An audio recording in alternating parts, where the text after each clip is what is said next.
Hey, who'd you talk to? What's going on? It is me, Mike Lepre, King Mike L. This is legit paranormal on a Sunday night. I'm in the depths of Barfangul. It is March 5th, 2023, 0305, 2023. Oh boy, buddy. 5 minus 3 is 2. 3 minus 2 is 1 times 2 is 2. That's what I got for you there, buddy, in the Math Geeks. Joining me as always, buddy, Money. There. What's up, buddy? Good evening, Mike. Joining you live from the mountains of Smithfield, Rhode Island. It's beautiful out there today. It's a little bit cold. But to warm me up tonight, Mike, I got a nice, easy drinking, smooth as hell, beautifully crafted, double IPA this evening. Hold on, let me put my beer down. Yep. Crafted in the fine city of Pawtucket, Rhode Island. Death by Hops, as it's called, by my friends over at Foolproof Brewing. It's a lovely beer, Mike. It clocks in at a massive 9.4% alcohol by volume, which would normally be wow, that's got a lot of alcohol content in it. But you don't even notice because it's got a nice fruity. Honestly, it tastes like orange juice, Mike. And can't have too many of them though because 9.4 will knock me on my ass. I'll be rolling down the mountains here in Smithfield, but absolutely delicious beer, and I'm very excited to be drinking it. So it tastes like orange juice. Yes, but it's beer, Mike. It's made with Centennial and Citra hops, and it's absolutely soft mouthfeel. Doesn't hit you in the face with a racquetball. No. I'm just saying it doesn't taste like beer. It tastes like orange juice. It tastes like beer and orange. Yeah, something like that, Mike. Yeah. You want to do the introductions? Yes, Mike, I would love to do the introductions. Unlike our beer that joins us from Pawtucket, Rhode Island, our guest comes to us all the way from Vancouver, Washington, on the other side of the country. He's had a lifelong fascination with alternative healing, consciousness expansion, and human potential. His first book, Slipstream Shaman, talks about quantum healing for individuals, communities, the planet, and beyond. He also delves in ghost hunting, if you will, and paranormal stuff. Please welcome to the show, Todd Wilcox. Welcome, Todd. Hey, Todd. Thank you. I'm excited to be here. I love the intro music. Almost hated when it ended. Thanks. Buddy actually gave you a pretty good intro. That was, right. I didn't screw up his name. No, you did great. Show. Yeah, almost every show. I like a big shot. Yeah. Right. You could have added and stuff if you wanted to. We get you going on. So Todd, the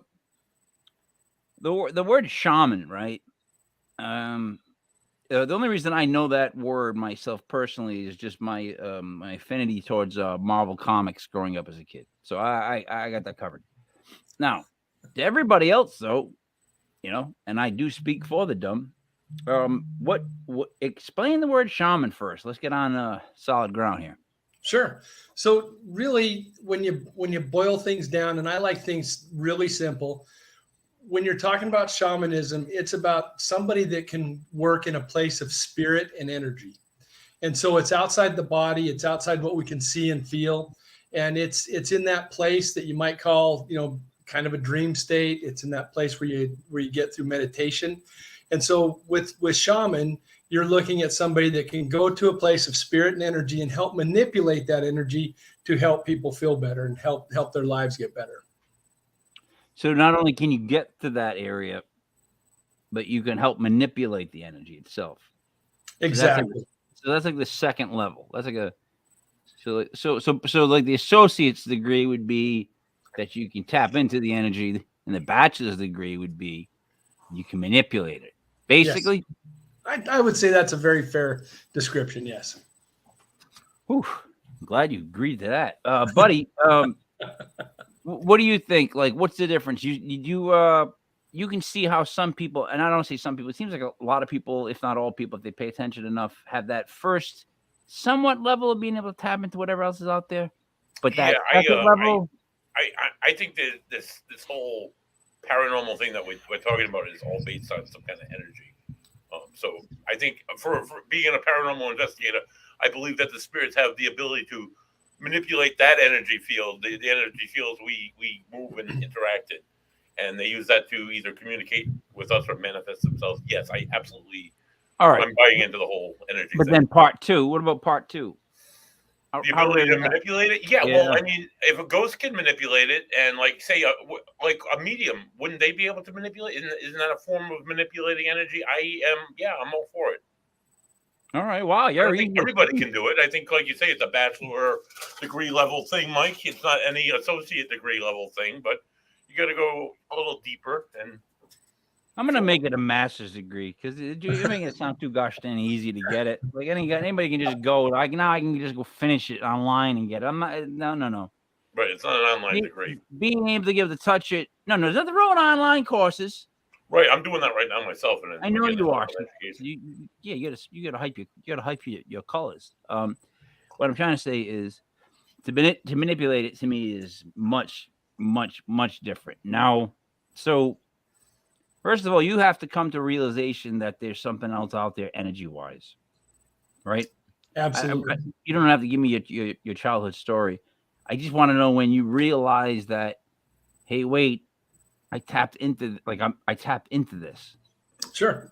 So a few years ago, and it's been at least 15 years ago, I was on a paranormal team, and you guys know how this works. You're on a team and you run into other teams at different haunted sites.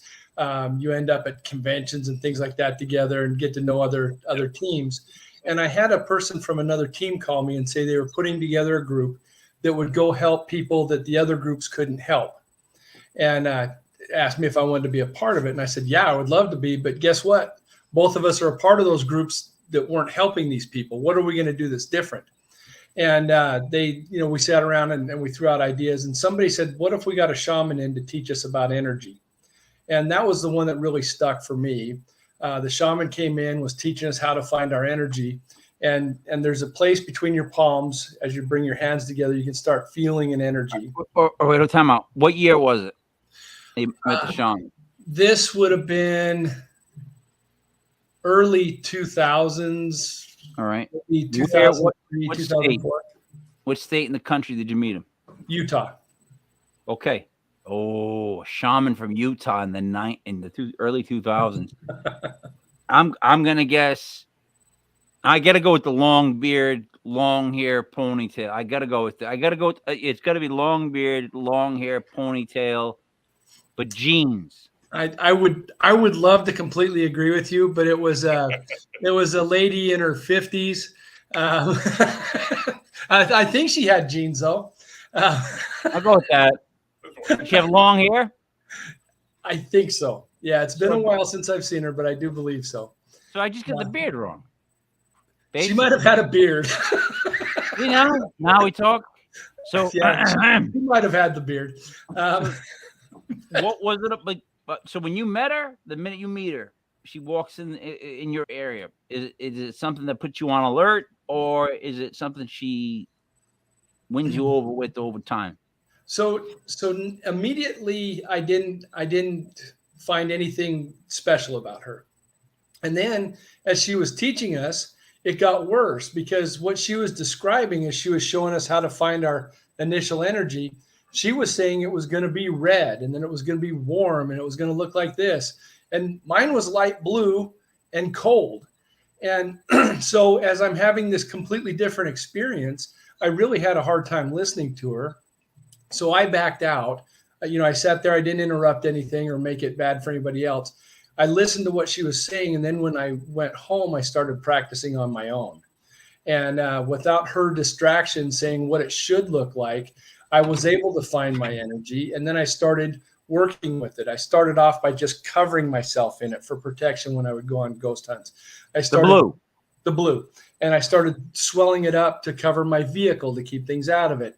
And then I got to the point where I was putting it, I would go into these houses and spread it out and push out anything that was there that was a problem, and then leave kind of a dome around that house to keep it protected. And it was just through these experiments that I was working on that I found a place an even better place. I was using the energy, and I was starting to relax. I was starting to meditate.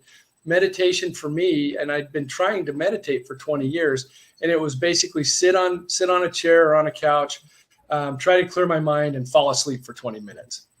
And I would never actually do the meditation. But what I found was when I was covered in my own energy, I was able to meditate and stay awake. And during that, I moved to an even greater space that I call my quantum room. And what that looked like was just a place of mist. Imagine being in a storm cloud, just a big thunder black storm cloud.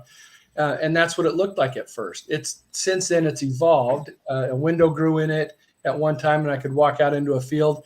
And then something happened a couple months ago, and now I'm in the middle of deep space when I do this. And I can see the energy that moves between stars. I can see the energy that moves between clusters of stars.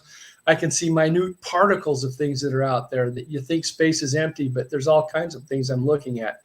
And that's where my quantum room is now, where I do the healing, where I work with people, where I interact with spirit and energy to make things happen. Can I just interject there really quick, Mike? Go ahead, interject. Your thoughts. So I can remember back for a time I took an Okinawan karate called Weichei-Ryu. I did it for a number of years, and in the last few years of doing it, one of the black belts started teaching Qigong, which is like it's like almost like a Japanese, and like very much like what you're talking about. Like you start with you get this ball of energy like this, you kind of build it outward.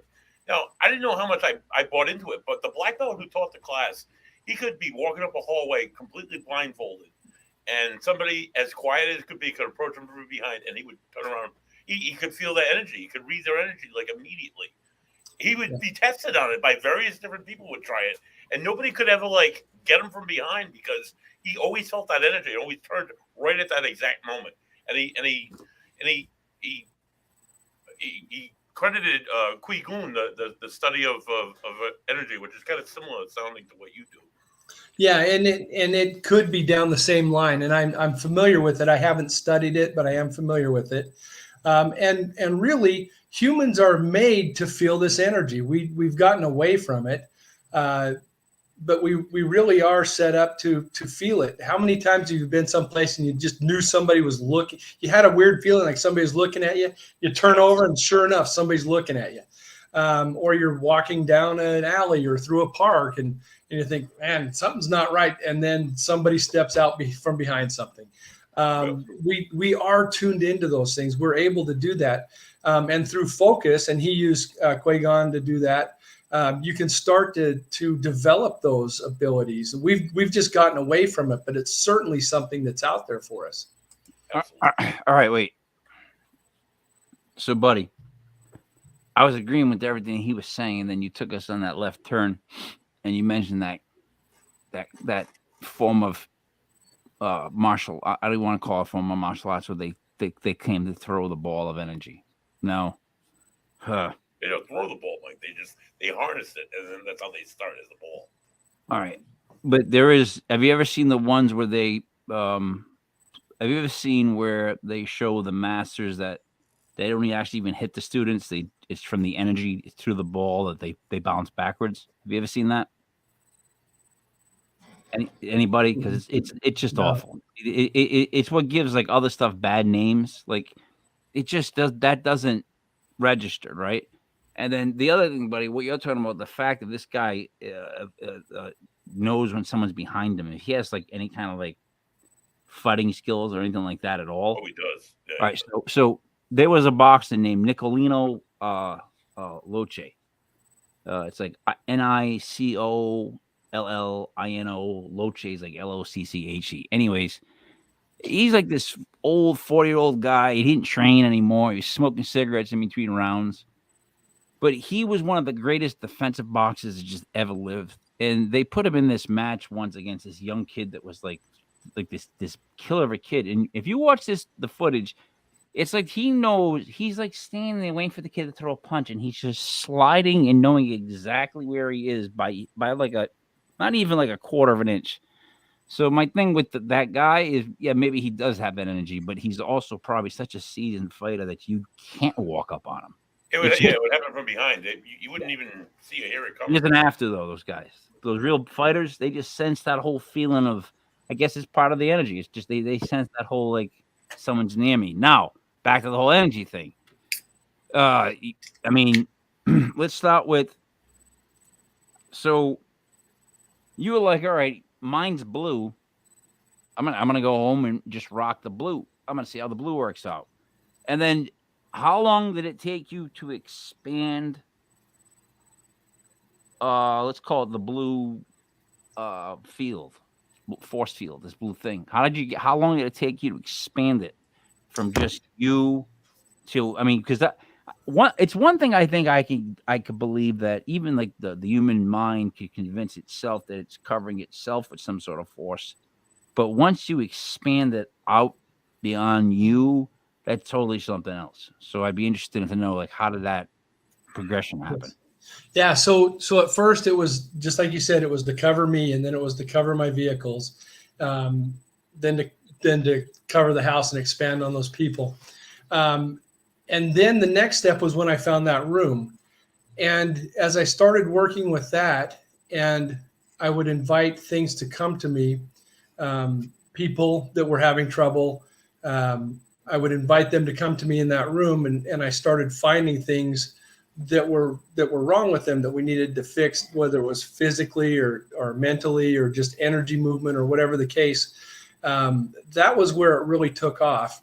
And it was years between finding my energy to actually helping somebody in the quantum room, where I'm helping them with their health and helping them with emotions and those kind of things. That took years of practice and development. And then it took many more years of what I'll call coincidences. So you work with somebody, and I have different things that help me, and we pull things off of people and heal them, and also heal the things that we pull off of them. And for years, all these coincidences, I would say, well, this person's heart started working right because the medicine finally kicked in. This dog's liver started working right because the operation finally kicked in. This person's whatever started working because of the medicine. But after you have so many coincidences, you start to believe, you know what, I think I was a part of this. And maybe I'm just that straw on the camel's back that finishes it off. Or maybe the medicine that they were getting was trying to work, but there was an energy block that I've released, and now the medicine can work. I don't think I'm the only one working here. I think the medicine is taking place, but I think I became a part, one of those cogs, like the gears in a watch. I was just part of the process to get these people to heal and to get better. And so honestly, though, it was years, 5 to 10 years before I believed it, because I just kept thinking, can somebody really do what I'm doing? Is this possible? But after 50, 100 plus times that it does that, you start thinking, well, maybe it's not a coincidence. Maybe I am helping. And that was when really everything changed for me. And I thought, okay, not only do I want to help, but I want to help other people do this and learn this. When I was in that quantum room doing my meditation, I had been searching for my purpose for years. I wanted to know what my purpose was. And I figured once I knew my purpose, everything would be great. The skies would open up, the angels would sing, I'd go marching right to my destiny. Everything would be wonderful. And what I found was that knowing my purpose helped me go the direction I wanted to go. And my purpose was really simple. It was 2 words: to help. It came to me during a meditation in the quantum room. And I know now that just because it's simple, 2 simple things, doesn't mean it's easy. There's a lot of work involved. There's a lot of practice involved. There's a lot of helping people. And so what this evolved to was, I would love to be able to do this full time and help more people. And the book is one of the ways that I'm working towards that. And there'll be another book coming out in the next few months. There's now the YouTube has a few videos on it. Instagram has a few things. My website has a few things. I'll be doing TikTok. I won't be dancing or anything, but apparently TikTok's a great way to get the word out. So I'm going to try that. Believe me, nobody wants to see me dance. It's something like a drunk Frankenstein. So we won't be doing any dancing, but I'm looking for ways to help other people find their energy. And everybody's energy is different. That shaman's was red and hot. Mine was cold and blue. Now mine looks like a sparkler almost now. It looks like that. Wow. So it's evolved. And this is the book, Slipstream Shaman. And it's funny, the lady that did the cover for me came up with that energy on her own. I didn't tell her what my energy looked like, but she absolutely nailed what my energy looked like. Oh boy. Yeah, it was another one of those coincidences, right? No, I'm just saying. I'm in my head. I was just thinking, what if Buddy sent her, for a book for him? How bright red can they make it? You know what I mean? Like, what kind of colors can they make this book? Like, flaming, Buddy, flaming. You know what I mean? Orange, like flaming orange. Yeah. I'm sorry, I digress. But no. So, can you see other people's energy colors? Not so much, and I get asked that question from time to time, like if I see their auras and those kind of things. I really don't see other people's energy colors. When I'm working with somebody and I would call it collaborating or working together, and they've found their energy. They've used the system that I've developed. They found their energy. They describe it to me, and I can see that energy coming to me as we're working. But to just see it on somebody, no, I haven't. But I haven't taken the time to do that either. I've been working on other things. So maybe it is something I could do and help them, tell them what their energy is. But I hate to interpret, and telling somebody what color their energy is part of interpretation. I want to tell people what I see and let them do the interpretation. So that it's theirs and not mine, and I don't taint it in some way. All right. So healing. You talk about healing. On what level of healing are we speaking? Because there's so many levels of physical, mental, metaphysical, going on. What type of levels are we speaking about? So we're talking about anything from a sore knee or a sore shoulder, all the way to people with heart trouble, to people that have had organ transplants. I've been lucky enough to work with some organ transplants, the donors, as well as the people that receive it. I've got a wonderful story about one of those, if you'd like to hear it. Oh, of course. Yeah. So I was contacted by a lady that works in organ recovery, and she said, we've got a patient that received 2 organs. And I'm not going to tell you their name or too much about them, for confidentiality. But no, but can you tell me their insurance number? They didn't even share that with me. But she said that he's heading down. He's not doing well. And this was a child, and you're extra worried about children on these things. So I went in the quantum room, went to this young man, did some healing, filled him full of energy, just healing love energy, got him really feeling good. And as I was working with him, another little boy walks into the quantum room, and I'm looking at him, and he's kind of pale and gray and weak. And so when I was done with the young man who had received the organs, I started sending healing love energy to the new kid that walked in. And as he got more and more, this energy got bigger and stronger and looked better and healthier. Energy started flowing out of him in, I want to say, 8 different directions. And I believe what was happening was once he got filled up with energy, he was sending healing energy to his family to help them. He was actually the donor. And the energy was going to his family to help them heal and get over what had happened. And for some reason, I thought, I want to know if I can interact with this boy on a deeper level. And I asked his name. I said, "What's your name?" And I'm not going to say what he actually said. It'd be a different letter, but he said, C. And so I'm thinking, okay, is his name Charlie? Is it Cedric? Is it Calvin? I'm going through all these C names, trying to figure out what his name is. And he just kept shaking his head, C, telling me this. And so I kind of stopped because, again, I don't want to interpret. I thought I'm just going to wait, and maybe I'm not even on the right track. Phil got him done with the energy. The session ended.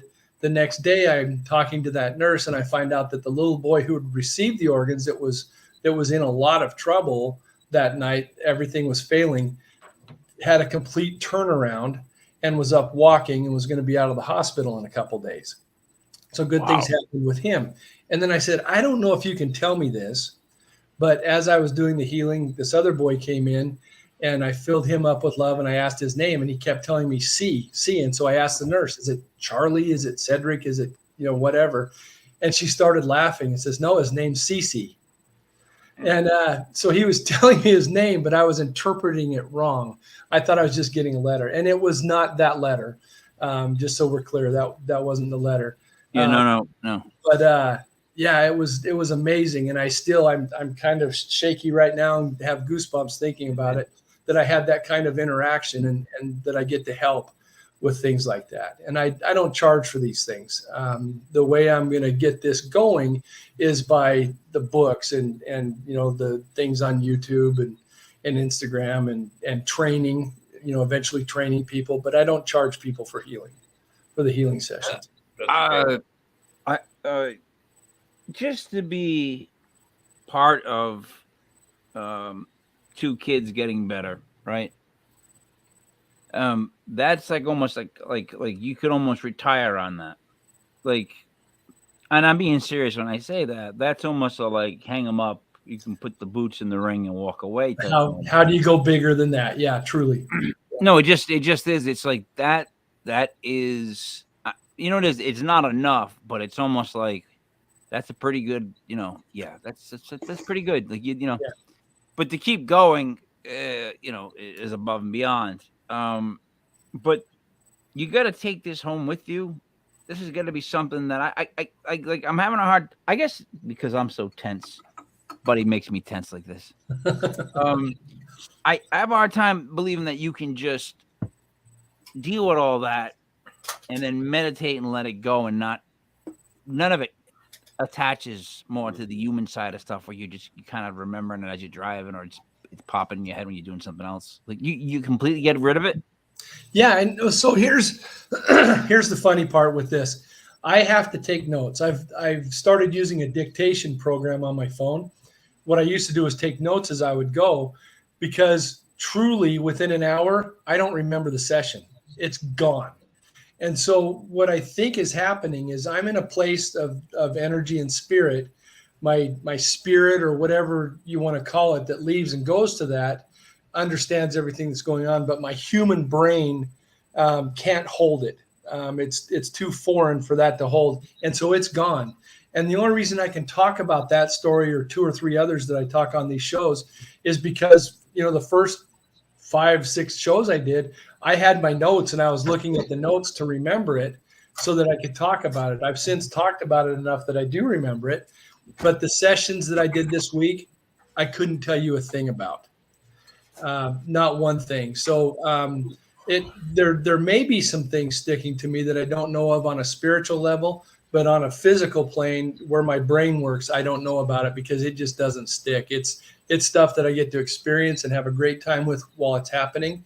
But without notes to refer to, it's gone, and I don't remember a thing. But do we make it all that? I don't know, man. That's kind of cool. I do have a question though about all right. About like being an investigator and somebody who's like prone to being filled with energy and working with energy. You would think you're more recognizable for the spiritual world. Are you prone to spiritual attachments, or can you speak on spiritual attachments at all? Yeah, I love that question. So we did over 300 investigations as a paranormal team. And, some of them were an hour long. So it's not like, we were spending days on things. But we did a ton of investigations. And there was so many times that we were getting more positive than negative things. We got a few get out EVPs. We got a few. We were one place where there was just this rotten guy saying horrible things to us. But for the most part, we got pretty positive EVPs. And there was probably 20 plus times that something said either I love you, or I love you, Todd, or we love Todd, things like that. Nice. And my partners were, it's all about Todd, all about Todd. But there is an aspect of my two team members that I think drew these things in. But then there was some kind of a feeling of home, a feeling of kinship, something that they attached with me because of all the nice things that were said to me. I was once doing an investigation in a private club, and I was out in the middle of a dance floor, and I'm listening to the audio a couple of days later, and I hear something that I don't understand. And so many times when I do that, I'll play it backwards to see if maybe I'm getting something backwards and play it that way and see if I understand it. But nothing was helping. I couldn't understand what was being said. So I sent it to the girls on my team. I sent it to other people. Hey, what are you hearing? And I get a response back that says, something's asking you to dance in Italian. And I'm on a dance floor. Something wants to dance with me. And again, it's a Frankenstein shuffle. It's nothing fun. I would have done it. Had I known in real time that something asked me to, I would have done it. But that was pretty amazing. So yeah, I think I do have some kind of an attraction to spirits, to things in energy, and I also think I have an attraction towards them, and that's what led me to this. What type of dance club is this, Todd? It's called an Elks Lodge. It's a private club. And there's the Elks, the Eagles, the Moose Lodge, all those type of things. It's one of those. Okay. No, I'm just saying, speaking as a full-blooded Italian American, families on both sides from Italy, buddy, you have to drink. I was gonna say, I thought you were about to say you were like in some '90s club where they were playing like Rob Bass or Stevie B and some good doers like that. Or I was afraid you were going to say, oh, it's disco, the Travolta days. Because Italians get locked into that too for some reason. I don't know why Italians get attached to disco. It's not like just Italians the disco. It doesn't even make sense. It really doesn't even make sense, Italians with disco, but whatever. Whatever. Yeah, and I pictured that it wanted to do a slow dance with me. So yeah, I'm pretty sure it wasn't disco or anything else. Right. When I heard that, what I saw in my mind was more of a slow dance. So, all right, you did hear some negative voices, right? We did. This is what bothered me about those. They're usually like basically saying, get out. Right? Mm-hmm. Like if we're going to round them all down, if we had to like average them out, basically the voices are just saying, hey, get out. Right? The slamming of cabs to meet doors, knocks on the wall are basically them saying, hey, get out. Right? So what else did you hear as opposed to, hey, get out? Yeah. So one of the funny things is they seems to have this fixation with bathrooms. And when somebody would say they were going to the bathroom, we always got some kind of not always, but many times got this reply like, I'll be watching, I'll be there, I'm going to, things like that. I don't know if they were being funny or if that's just a common thing, but bathrooms seem to be a very popular place. Was the spirit like a woman? Did they want to go together? Was that? Both. We've had men and women voices respond. I don't know if you guys are familiar with the movie Napoleon Dynamite. Yes. So we did an investigation in a house that was about a block and a half away from Pedro's house. Wow! And I put my recorder up in the attic, and it is odd. I always expected to get more response in basements, but I didn't. Right. Where I got more responses were the attic, and I put my recorder up there, and it was up there for, I want to say, an hour and 10 minutes. And I got over 150 EVPs during that time. Wow. I was absolutely exhausted.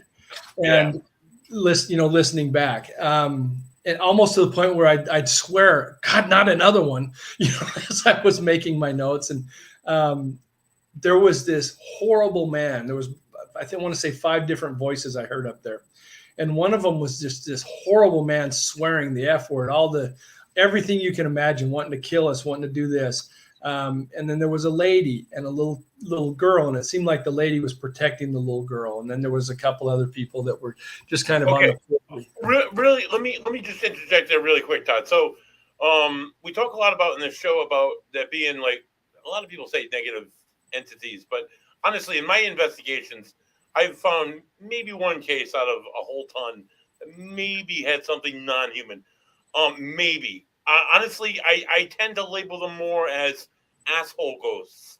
Do you find that people who are like assholes in life are assholes in death? One, and two, little children are often associated with being demonic entities trying to fool us. Do you believe that every child that we run into is a demonic entity, or are they actually children and not guys? So yeah, I don't think that I've run into that guy. Sounded very horrible, very mean, and I don't know if he was a demon or not. He was an a-hole, like you're saying, Right. and not a good person or a good ghost. The kid seemed innocent, and the woman seemed genuine in the protection of the kid. But yeah, just like you're saying, there's been in the 300 plus cases that I went on, and I have no idea how many EVPs, most of them are not bad. There's a few get outs, there's a few swearing at us. Right. But I'd say 98% have been positive or neutral. Right. But I mean, I've gotten get out, but just because you get out doesn't necessarily mean it's negative, or just because your body is sensing something that's there, that's present, and you don't like the way your body feels, doesn't mean it's necessarily negative, right? I mean, it's right. People tend to associate negativity and demonic energy, and oftentimes it's not even close. Am I right? I agree, and I think, but unfortunately, I think that's what sells TV, and so they're really pushing those kind of things on TV, and you always see the bad things on TV and somebody getting scratched and that kind of thing. But that's really not what we run into. That I have run into out in the field. It's much more positive than that. And I often wonder if I'm actually dealing with a spirit all those times. I think there's times that we are, but I kind of get the feeling that it's more of a dimensional situation where we're interacting with something in another dimension at a different speed. And we just happen to be in a place where the veil is a little thinner, and so we're able to hear each other. And I've had this picture in my mind of a ghost hunting team on our side of the veil and a ghost hunting team on the other side of the veil, and both of them are thinking they're talking to ghosts and getting all excited because they're getting responses on a K2 meter or whatever from a ghost, when in reality it's just another paranormal group trying to make contact with them. So yeah, I often wonder what exactly we're talking to. Is it a ghost? Is it something from a different dimension? Is it something from the future? Are EVPs even something that just sound waves that have been bouncing around for a long time and just happen to hit our recorder? So I really don't know. I don't know what the answer is to what they are. I know that they can measure sound waves, right? But I always wonder if sound waves can hang and just always hang. Yeah, just maybe different frequencies that we don't know of yet. Sorry, but picture like a gigantic dog that just runs into the room, and he had a whole vase or vase, buddy, as you would call it. A vase, of flowers in it. Now it's glass, and it's what's that type of glass that you're not supposed to ruin? It's by a certain company. It's the crystal, the Tiffany crystal. So it was some really expensive thing that I know I'm not even supposed to bump, but somehow my dog had it in his mouth. Now he's about 145 pounds now. He's like a bull mastiff lab pit bull. Wow. I had to just chase him up the stairs and try to talk nice to him the whole time as I chased him, because I didn't want him to squeeze. And then now broken glass everywhere. People, they just don't care. I'm sorry, that's an old song, but that in my head. But you know what I mean? Like, so that's I apologize. Now, the issue I guess I have is so a lot of times people will say, I have X spirit that follows me. I have X angel that follows me. And because of the day that I was born and the position that my mother was in when she gave birth to me, and then the first name of the nurse, I have this. I'm just saying, like, you know what I mean? So doing all these shows, you try to navigate through all that and you try to figure out, all right, well, I don't ever want to say that someone doesn't have a gift, and I'm not saying that about you, but I'm saying when you speak to somebody and they're telling you about this stuff and you're getting that feeling of like, all right, well, how do I tell them? Like, do you tell them to just continue at it? Like, what do you do? Like, I mean, that's serious. If someone comes to you and it's just not quite right, and what they're telling you, what do you do? Do you tell them to look inside, or like, seriously, how do you handle somebody that you know that's either going about it all wrong or just really thinking they have something that's not really something? It might be something a little bit more up here. Yeah, and you do run into that, and thankfully it's the minority. You don't run into a lot of it, but yeah, and each time is different. And I just go with whatever my gut tells me for each one. But many times I've told some people, yeah, I'm probably not the person to help you. You know, if we're getting too far gone, some people that are coming up with things like you just described are really looking for ways to be unique, to be noticed, to have something special about them. And you're not going to help them because the minute you do, in their mind, they're no longer special. They're no longer unique. They're no longer different.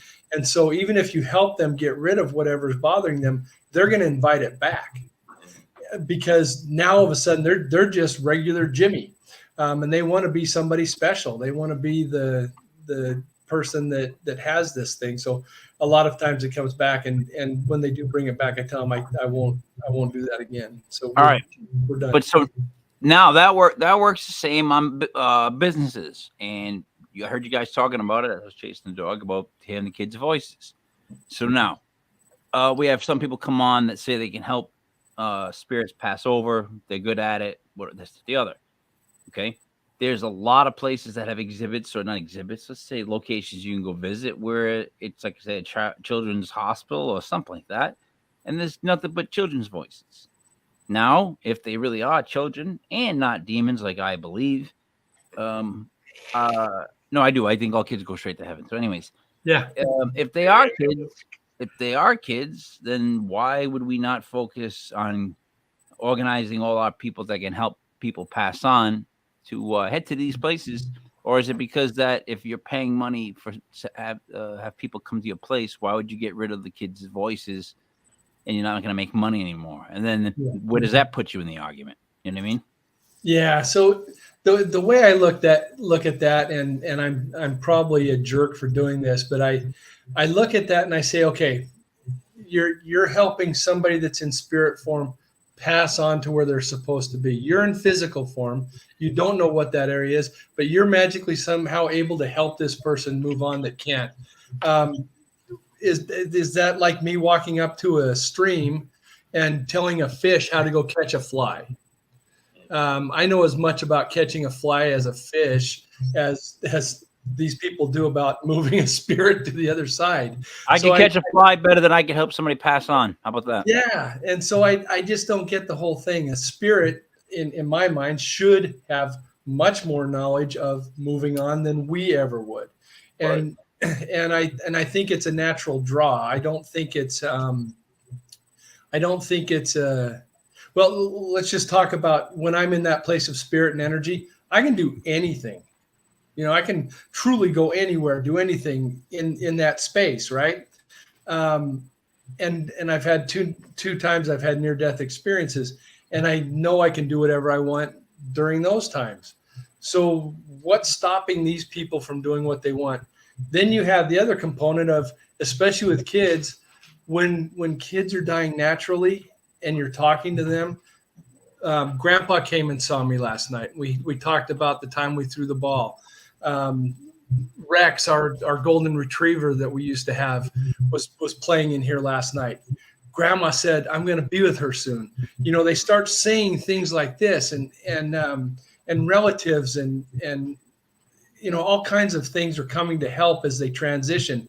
So I struggle to believe that things get stuck like that. And I also struggle to believe that they'd stay in a hospital, because they can go anywhere they want. They can do whatever they want. Now, the hospital has a lot of energy, right? There's a lot of sad people, upset people. There is a ton of energy there, and maybe they're feeding off of that. But more like Mike's saying, probably something bad's feeding off that energy and pretending to be a child to get you to interact. My assumption is that things are able to go to the other side well on their own, and especially children have guides. It makes no sense cosmically that a kid dies in a house fire and he lives on in that house. Yeah. Like, it's like, what? How is that even fair? Like, there's not even a balance to that at all. It's just like, that doesn't make sense to me. I don't know. When you're in spirit form, you can go anywhere. That kid can go hang out on the moon. That kid can go to Disneyland. That kid can go meet up with family members. The last place they're going to stay is there.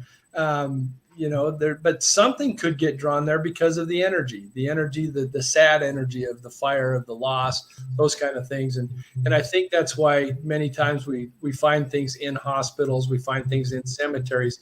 And I don't think it's the people. I think it's something else that's drawn to the energy, because there's no reason for somebody to stay in a place like that once they pass on. There's got to be just amazing things to go do, or even move on to their next or concurrent life, however you look at past lives or concurrent lives, just to move on to that. So I struggle to believe that would happen, especially with children, because we're all protective of children, and there's tons of family members that I'm sure are there when a child passes. Right. No. This is an interesting place that children go. Spirits will show up to. It's just, but they just don't belong. You know. Yeah. There's two things I want to point out. One, now, if you've ever been by a family member's bedside when they pass, there is, without a shadow of a doubt, a moment of, I don't want to say this and sound like I'm making a strange claim, but there's a moment of this weird energy in the room that I'm telling you that is like maybe the first, like you almost, because like you can tell when it's finally gonna the person's finally gonna pass, and when that happens, for like 5 minutes there's this weird energy that just it's almost as if like that's closest to her energy you're gonna be again, as it kind of ascends or leaves, or his energy.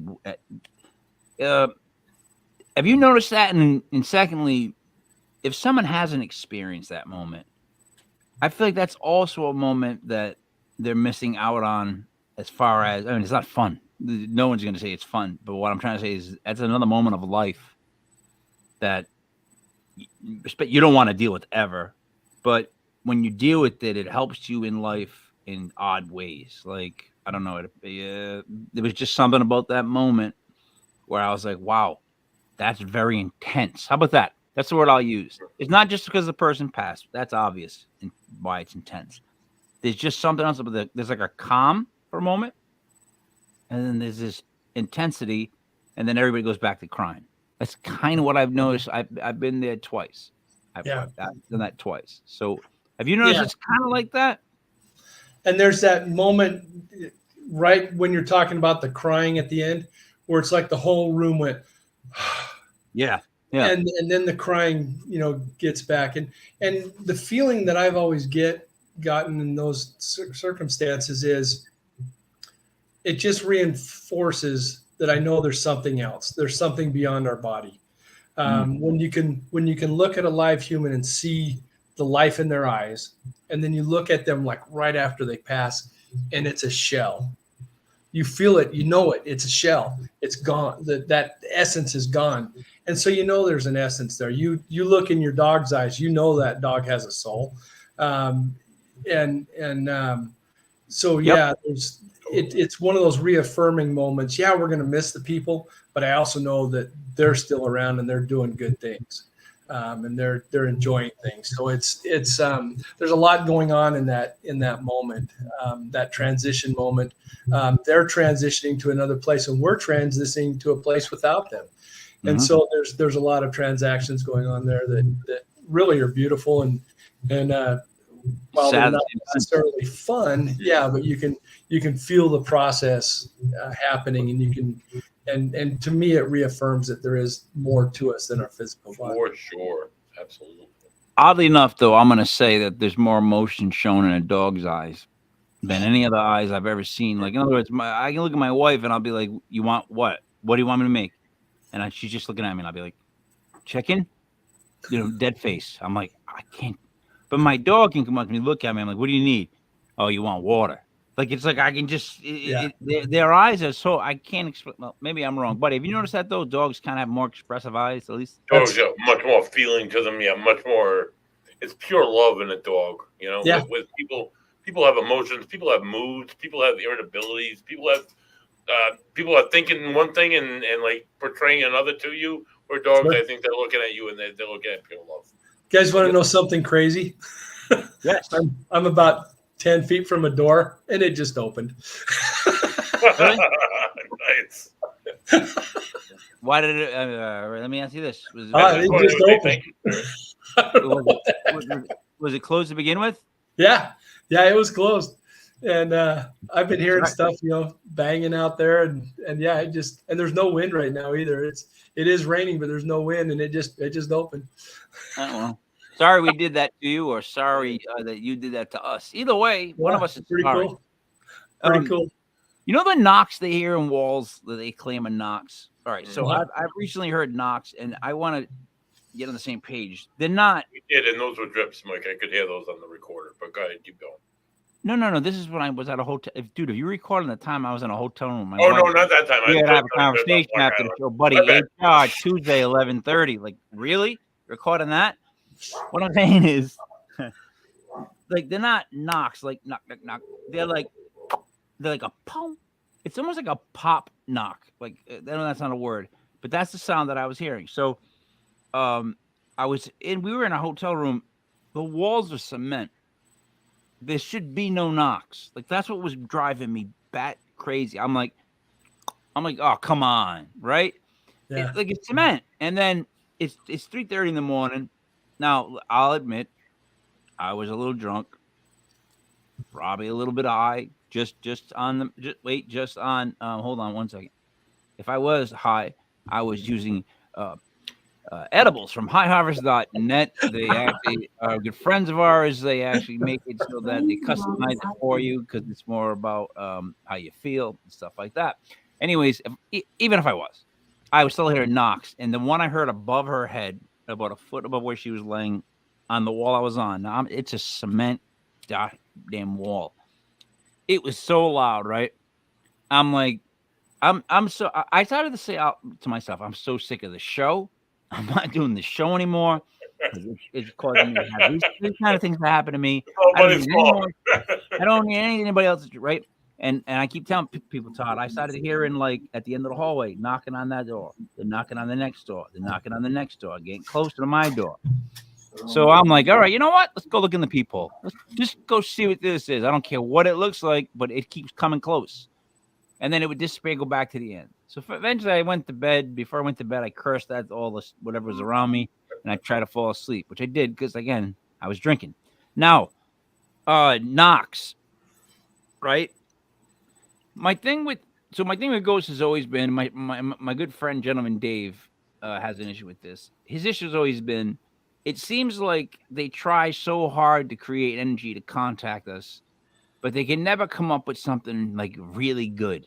Like, they'll move like a dish off a table, and he's like, that's really it? Like, you had to build up all the energy to do that? Like, so my gentleman Dave he thinks they should be bigger things. Like, he thinks these smaller things are like, come on, show me something that's like. Now, what do you say to somebody like him who maybe he's not, playing with a full deck of cards, like maybe 48 out of 52? So I really don't know what things are able to manifest and what kind of energy it takes. Maybe that's every bit of energy that they have to make that knock. And maybe it's a natural noise. I don't know. I have had a few knocks in the different recordings we've had. Really not had much in the way of response. Knock 2 times if this is right. I haven't had things. But K2 meter, we've had the that seems to work really well for getting responses, what seems to be responses. But yeah, I don't know how they manifest the energy. Yeah, I don't know what could have caused that. That is really cool, and it eliminates a lot of questions. It's not wood settling. It's not old timber pipes. It's one of those type of buildings where it's part of the decor, but you can see the pipes. I fouled every pipe. I'm like, there's no pipes in these cement walls. They can't. They're cement walls. So it's like that's what messed with me. But like, speaking of like, we're buddies, Ocean State Paranormal, an investigator. What are your go-tos? Like, if you have to go do an investigation and you don't have much time to pack, well, what are your go-tos you're gonna grab and bring with you? Right in. Yeah. Not you, Todd. Right, that's it. Yeah. So I've got an old Sony recorder. I mean, it's 20 years old, and I've never quit using it. No, it was like the first generation digital. 8 tracks. And I always have that with me. K2 flashlight camera.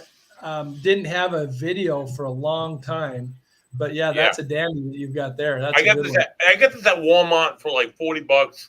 I've got more of my best DVPs over this than I've had this for like a good decade now, easily. Yeah. You find those, and Sony makes great ones, and you just don't get rid of them. That one of mine still. I can't. There's another one that makes digital recorders. It's a big one. I just can't switch over. I have to buy Sony because I've had all my best luck with Sony. Maybe it's superstition. I don't know. But have you ever heard a story of somebody saying I bought something at Walmart and then the number was higher than $40? It just seems like every story I've ever heard. I was at Walmart. I bought $40. Oh yeah, that was a great deal. So I didn't get excited when you said the prices. I was like, it seems like I have a theory too on that, Todd. I don't know how tall you are, but I have a theory that people that are anywhere from 5'7" to 5'9" will say 5'10" all the time. I'm just being honest. For some reason, they think it sounds better if they're 5'10" than 5'8". Like they just, I'm gonna say 5'10". And then someone like me, who I got measured again, I'm 6 feet, but then they do that like up to the 12th, I think, thing of inches, and I'm like 6 feet, and then 8 out of 12. So they round it to the nearest number. They say 6'1". On my license, it says 6 feet because I know I'm 6 feet, right? I know taller people than me. Plus, I know when people are shorter and they round up to 5'10". And whenever someone says 5'10", I'm like the perfect measuring stick for it. I look at them and I think, all right, you're about 5'9", right? It's just, buddy, do you ever notice that's the number they go to? Yeah, but on your license, you can say you're like 6'10", and they would put it down. It doesn't have to be exact. They don't measure you. Yeah, but I'm not putting 6'1". I just would never do that. Like I never would round up. You don't round up in height, is what my theory is. I could imagine. I've been over 6 feet tall since I was 10 years old, so I can't really attest to having that. So non-freaks of nature, Todd, have you noticed that most people will say, "Hey, I'm 5'10"? I have heard 5'10" so many times. Now that you say that, I have heard that number a lot, and I was, when I was young, I was 6'2.5", and I always said 6'2.5". There you go. I had that half. I was not going to miss out on that half. I have shrunk. My son is about 6'1", and I look up at him now. And my son-in-law is 6'2", and I look up at him as well. And so I don't know what I've shrunk to, but at one time I was 6'2.5". Yeah. You know what it is? It's easy to say 6'2.5", but when you say 6 feet and a half, you're going to confuse people from Rhode Island. They're going to be like, what's that, 6'6"? What are you talking about? What's 6 feet and a half? What the hell is that? What do they mean? I'm not going to say 6, well. I'm 6 feet and a half inch. Like, that's another line I'm not leading with. So 6 feet. That's it. Or I never 6'1"? made 6'1". Well, Never made it. you No, can- I never made, but I never made 6'1", so I'm not taking that credit. You can always say 72.5 inches. Yeah, 72.5 inches, roughly. All right, buddy, we already hit the hour. What do you got as far as your wrap up? I know you. Oh, well, Todd, it's been awesome talking to you. I love talking to anybody who does energy work in the paranormal, because I'm a paranormal guy, and I get these feelings from time to time, and I want to say it's just energy. It's not negative. It's not positive. It's just my body reacting to energy, and it's reassuring to talk to someone like yourself who works in all areas of energy and has such a connection to it and the paranormal field. Yeah, thank you. Speaking of connections and energy work, if you're not doing anything next Sunday, viewers, of course you won't be, because football's not on and baseball's not going. So what else are you doing on a Sunday at 7:05? Join us live for Roland Comtois. He's a local medium, spiritual medium. He does various. Oh God, I gotta take him down now. Purple papers. These messages he writes on these bits of purple paper, and they're like, I have 4 of them in the last 3 years, and they're absolutely like, they'll grab your soul and they'll pull you in. So let us pull you in next Sunday live at 7:05 for Roland Comtois, and God knows what he's going to say, but it's his first interview in like 3 years. Todd, so we're really excited for Roland. This guy's coming in, right? Like, so like if I listen to people around me about him, and I listen to how giddy Buddy is, and he keeps stacking the show at more guest hosts, he's got like a Babe Ruthian likeness about him, right? It's like Prince. We're gonna have Prince on, like the artist formerly known as that guy. Yeah. Like, it's gonna be like that big a deal. So like, I'm excited, but I'm glad that I'm naive to him completely, because that'll give me the advantage on this. I won't be telling him how great he is and hoping for a purple paper. I'll be the guy saying, I don't want a purple paper, pass it on to one of these guys. I'm good. Now, however, if you happen to be in the Rhode Island area and you're looking for a good beer, stop by Foolproof Brewery in Pawtucket, Rhode Island.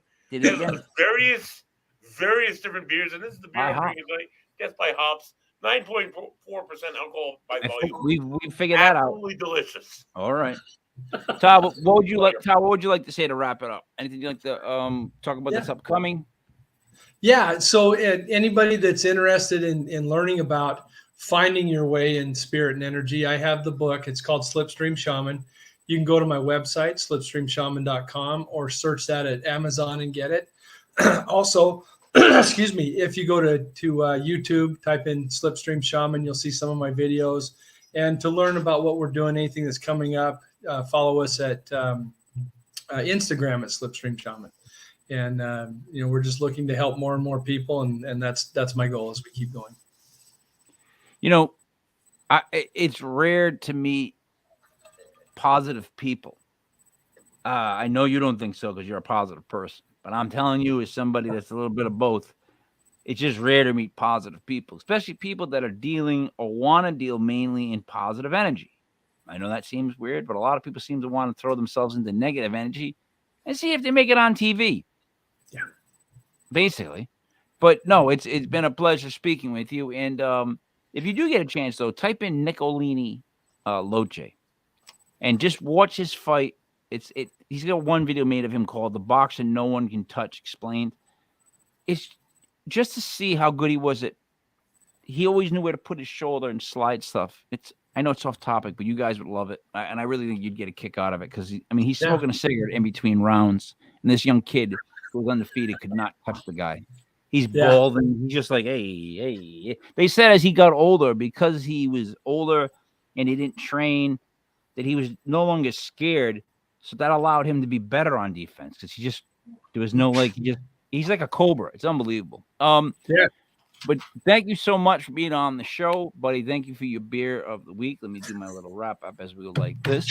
So for Todd Wilcox, for Buddy Money, there it is me, Mike Leopard King, Mike Gelders was Legit Paranormal, brought to you by LegitPodcast.com. We will see you again next week. We are